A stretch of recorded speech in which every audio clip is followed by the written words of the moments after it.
Navarro destroys Meghan McCain on live television.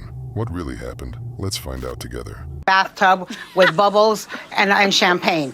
And look, what am I supposed to do? Throw flares up in the sky, celebrate, drink champagne myself because AOC and Ted Cruz all of a sudden agree on something for 5 hot seconds? In my book, Ted Cruz has blood on his hands, okay? He is one of the protagonists that peddled lies that led to the incitement of people that raided the Capitol and got people killed. People lost their lives because of actions that Ted Cruz took. So there is nothing that he's going to do that I'm going to normalize or that I'm going to applaud. And for the last 2 years, he's been calling Alexandria Ocasio-Cortez a socialist who's going to turn America into Venezuela. So to me, this is a red herring. This is gaslighting so that we don't continue talking about the fact that the Republican Party continues, being beholden to a man that has destroyed the party. You know that's already a serious statement. She could get in trouble for that.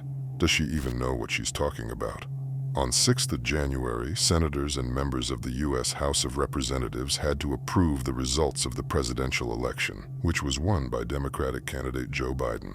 As state representatives were announcing the results of the electoral votes, Republican Party representatives objected, and everyone decided to break off to their respective chambers to discuss it. At the same time, there was a rally of Trump supporters in Washington. They disagreed with the results and did not recognize Biden's victory.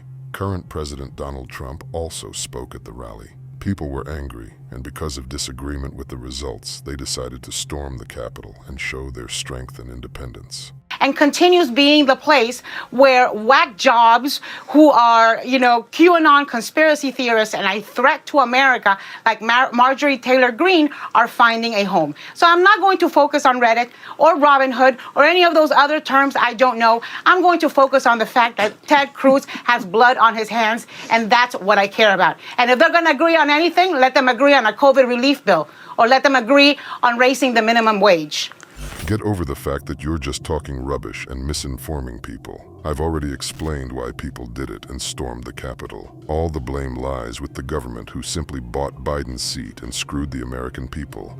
Well, let me just jump in really quick why we should care. Just one final thing why we should care. If the stock ends up plunging because of this, because of GameStop, and Wall Street loses billions, at a certain point, it will impact stocks like Apple and Disney and stocks that a lot of average Americans actually do invest in. And if that happens, average Americans will end up losing even more money in right now, automatically one of the worst economic recessions that we've seen in decades. So we can all say we don't care in one way or another, but at one point in time, this will end up impacting average Americans, and then it's going to reach all the way in all factions of our culture and our society. So we should care a little bit. I know everyone's saying Reddit and all these things don't matter, but they do matter to a lot of people, and it could have, I can hear you laughing, Joy, but there are real bottom line and ramifications for this. I'm not laughing at you.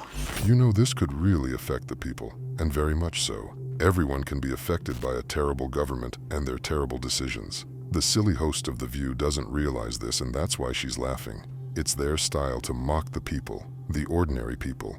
Well, I just can hear you laughing in my ear. I'm not laughing at you. I'm laughing because I think I know that it's millennials doing this, but it does matter. It does matter because it can have real life ramifications on the stock market. Okay, let me say this.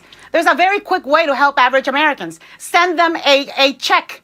Send them a check. Agree on how much we're going to send them as a check to help the people who can't pay their rent. Forget about stocks. They can't pay their food bill. So, I just don't think that relief bill, or maybe agree on raising the minimum wage, and then you can lecture me. Navarro said the right one about helping people.